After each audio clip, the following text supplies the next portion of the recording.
I think it's important for us to sort of discuss attested data in general, because right now attestations are having a moment, very, very exciting. Attestations or statements written by one party about another are just digital gossip. So you trust the utterance, the attestation, the statement, as much as you trust the party who said it to be expert on that subject matter.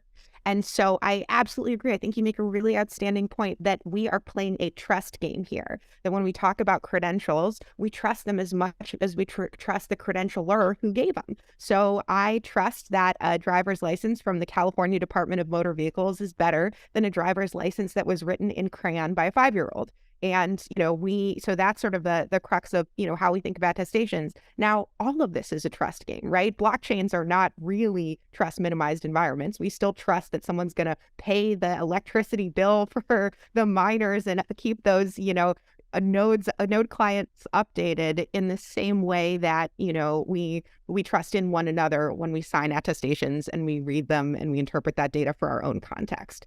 The way we thought about identity in the web is always account-based. It's always like, we often say, I have my Twitter identity, my LinkedIn identity, my Facebook identity. And we have finally the tools here where we see that there's a lot of innovation around.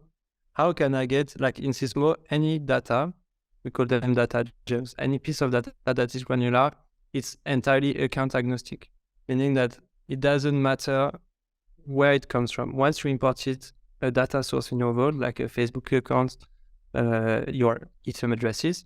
If now you have voted 5 times on the ENS DAO, for instance, it doesn't matter whether it comes from 1 wallet, 2 wallets, or 3 wallets. And so that's changed everything because now it mimics way better what happens in the real life.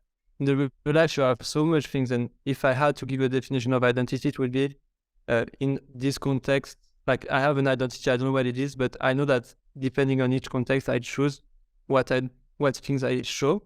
So it's very natural to granularly reveal things that you want to do.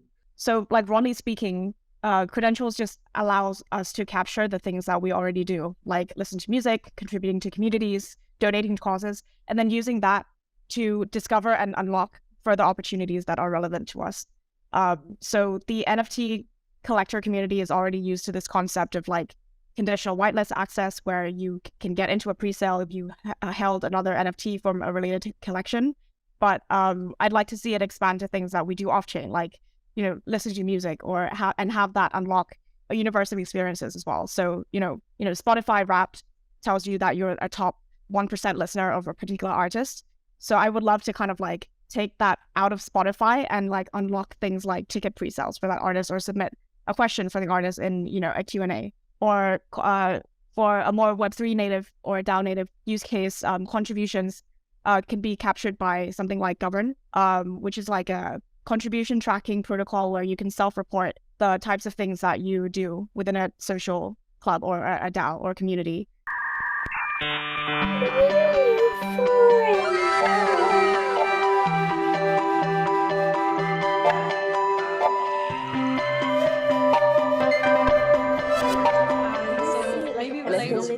About our current financial system.